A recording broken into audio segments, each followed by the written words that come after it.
বিশ্বকাপ ফুটবল এলেই বাংলাদেশ দুই ভাগে বিভক্ত হয়ে যায়। এক ভাগ ব্রাজিল, আরেক ভাগ আর্জেন্টিনা। আর তাতেই শুরু হয় উন্মাদনার ঢেউ, জন্ম নেয় নানা তর্ক বিতর্ক। কিন্তু এই দুই দলের পাল্টাপাল্টি সমর্থনের মাঝে রূপকথার গল্প হয়ে যুক্ত হয় জার্মানির নাম। 2014 বিশ্বকাপে জার্মানির কাছে ব্রাজিলের 7 গোল খাওয়ার পর থেকে উঠে আসে ডায়মন্ড শার্পদের গল্প। তিন দলের এবারের বিশ্বকাপ পারফরমেন্স নিয়ে থাকছে রিপোর্ট।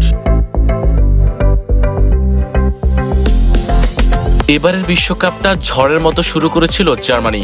নবাগত কুরাসাওকে 7-1 গোলে উড়িয়ে দিয়ে 2014 সালে ব্রাজিলকে হারানোর সুখকর স্মৃতির পুনরাবৃত্তি ঘটিয়ে জানান দিয়েছিল কতটা শিরোপার ক্ষুধা নিয়ে বিশ্বকাপে এসেছে তারা। কিন্তু সেই ঝড়ের ধার কমে যায় পরের ম্যাচে আইভেরি কোস্টের সাথে কষ্টার্জিত জয়ের মাধ্যমে। এরপর ইকুয়েডরের কাছে হারের লজ্জা নিয়ে রাউন্ড অফ 32-এ প্যারাগুয়ের মুখোমুখি হয়। পেনাল্টি শুটআউটে হেরে বিদায় নেয় স্বপ্নযাত্রা থেকে।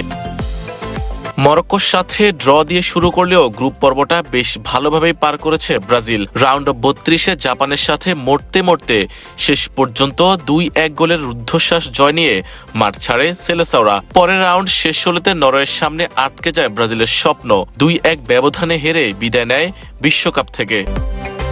ব্রাজিল জার্মানির বিদায় ঘণ্টা বেজে গেলেও শক্ত অবস্থান নিয়ে বিশ্বকাপ মিশন শুরু করা আর্জেন্টিনা এখনও টিকে আছে।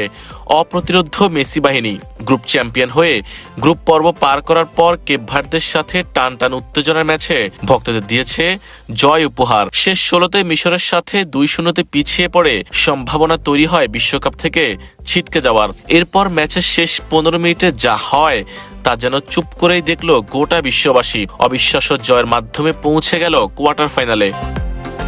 সব মিলিয়ে জার্মানি ব্রাজিলের বিদায়ের পর শিরোপার মঞ্চে নিজেদের পথ কতটা সহজ করতে পারবে তিনবারের বিশ্ব চ্যাম্পিয়নরা, সেটি জানা যাবে পরবর্তী লড়াইয়ে। Ariful Islam, EN sports.